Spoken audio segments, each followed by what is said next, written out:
Hi అండి, అందరికీ నమస్కారం. Welcome back to our channel. ఈరోజు చాలా సింపుల్గా షర్బత్ని అచ్చం కూల్ డ్రింక్ షాప్లో అయితే ఏ విధంగా ఉంటుందో అదే టేస్ట్తో, అదే కలర్తో సింపుల్గా ఇంట్లోనే ఎలా ప్రిపేర్ చేసుకోవాలో చూద్దామండి. ఫస్ట్ టైం నా ఛానల్ చూస్తున్నట్లయితే సబ్స్క్రైబ్ చేసుకోండి. అలాగే ఈ వీడియో మీకు నచ్చినట్లయితే లైక్ చేయండి, షేర్ చేయండి. ఇవి నన్నారి షర్బత్ చేయడానికి కావలసిన వేర్లండి. వీటిని సుగంధపు వేర్లు అంటారు. ఇవి ఆయుర్వేదిక్ షాప్లో దొరుకుతాయి. వీటిని నన్నారి షర్బత్ చేయడానికి ఉపయోగిస్తారు. ఈ వేర్లను 3-4 సార్లు బాగా కడిగి నీటిలో బాగా నానబెట్టాలండి. ఓవర్ నైట్ అంతా వీటిని నానబెట్టాలి. ఎంత ఎక్కువగా నానితే అంత బాగా మనకు షర్బత్ అనేది రెడీ అవుతుంది. నేనైతే 1 కిలో వరకు ఈ వేర్లు తీసుకొని నానబెట్టానండి. ఎందుకంటే బల్క్గానే నేను చేస్తున్నాను. అందుకని ఎక్కువ క్వాంటిటీలో తీసుకొని నానబెట్టానండి. మీకెవరికైనా బయట మార్కెట్లో ఈ వేర్లు దొరకకపోతే కూడా మేము కూడా సప్లై చేస్తామండి. ఇవి ఇప్పుడు బాగా నానాయండి. వీటిని దంచుకోవాలండి. ఇవి ఈ విధంగా దంచుకుంటే బాగా ఉడుకుతాయి. మా దగ్గర పెద్ద రోల్ లాంటిది లేదు, చిన్నదే ఉంది. అందుకనే ఈ విధంగా కొద్ది కొద్దిగా వేసుకొని దంచుకుంటున్నాను. నేను ఈ షర్బత్ని సేల్స్కి కూడా చేస్తున్నాను కాబట్టి ఎక్కువగా మొత్తంలో వీటిని నానబెట్టాను. అందుకే నాకు ఈ దంచడం అనేది టైం ఎక్కువ పట్టింది.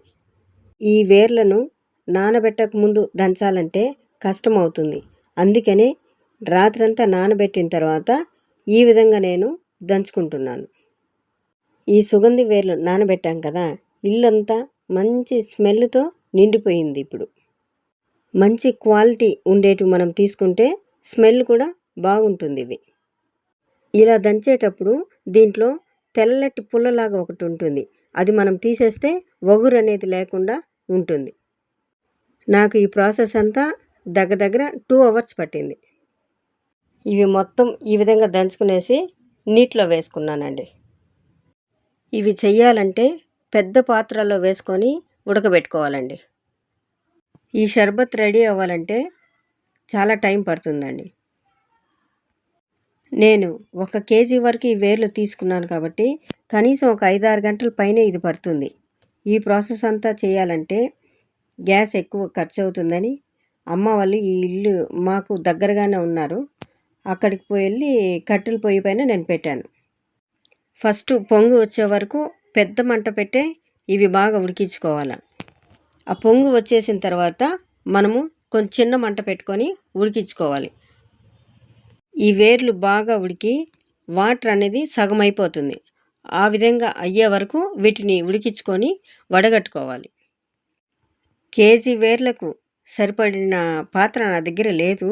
అందుకనే నేను 2-3 సార్లు ఈ విధంగా నీళ్లు పోసి బాగా ఉడకబెట్టుకొని వాటిని వడగట్టుకుంటూ పెట్టుకున్నాను. ఈ సుగంధి వేర్లలో 2-3 సార్లు నీళ్లు పోసి బాగా ఉడకబెట్టుకున్న తర్వాత వడగట్టుకోవడం, ఈ ప్రాసెస్ అంతా నాకు చాలా టైం పట్టింది. 6-7 గంటలు పట్టిందండి. చూడండి, ఈ వేర్లంతా ఈ విధంగా నేను వడగట్టి పెట్టుకున్నాను.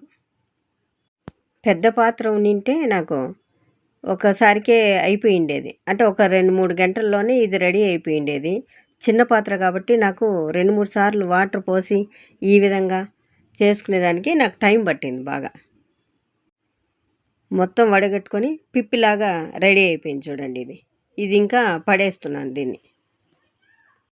ఇప్పుడు ఈ పిప్పి పడేసిన తర్వాత ఆ వాటర్ ఉంది కదా, ఆ వాటర్ అంతా వడగట్టుకొని ఒక గిన్నెలో మళ్ళీ పోసుకున్నానండి. వీటిని మనకు ఎంతైతే ఈ వాటర్ వస్తుందో దానికి డబల్ 2 షుగర్ అనేది యాడ్ చేసుకోవాలి. మనం వడగట్టుకున్న ఈ సిరప్ చూడండి ఎంత కలర్ఫుల్గా షర్బత్ కలర్లో రెడీ అయింది. నేను ఈ వాటర్ అంతా చూడండి పెద్ద పాత్రలో పోసి పెట్టుకుంటున్నాను. 1:2 రేషియోలో మనము షుగర్ అనేది దీనికి యాడ్ చేసుకోవాలి. ఇప్పుడు మనకు 1 లీటరు ఈ లిక్విడ్ అనేది రెడీ అయిందనుకోండి, దానికి 2 కేజీలు డబుల్ క్వాంటిటీలో మనము షుగర్ అనేది యాడ్ చేసుకోవాలి. నేను 3 సార్లుగా వేర్లు అనేది ఉడకబెట్టుకున్న తర్వాత వాటర్ వడగట్టుకున్నాను కదా, అదంతా నేను కలిపేసుకున్నాను. కలిపేసుకొని విడివిడిగా, అంటే నా దగ్గర పెద్ద పాత్ర లేదు, అందుకని కొద్ది కొద్దిగా తీసుకొని దానికి డబల్ రేషియోలో షుగర్ అనేది యాడ్ చేసుకుంటూ నేను చేసుకుంటున్నాను. షుగర్ అనేది వేసుకున్నాక బాగా కలుపుకోవాలి. అలా కలుపుకోలేదనుకోండి గట్టి మాడుతుంది కింద అడుగు. అలా కాకుండా కలుపుతూనే ఉండాలి. ఇదంతా సన్న మంట పైన చేసుకోవాలి. చక్కెర బాగా కరిగి లేత పాకం వస్తే సరిపోతుంది.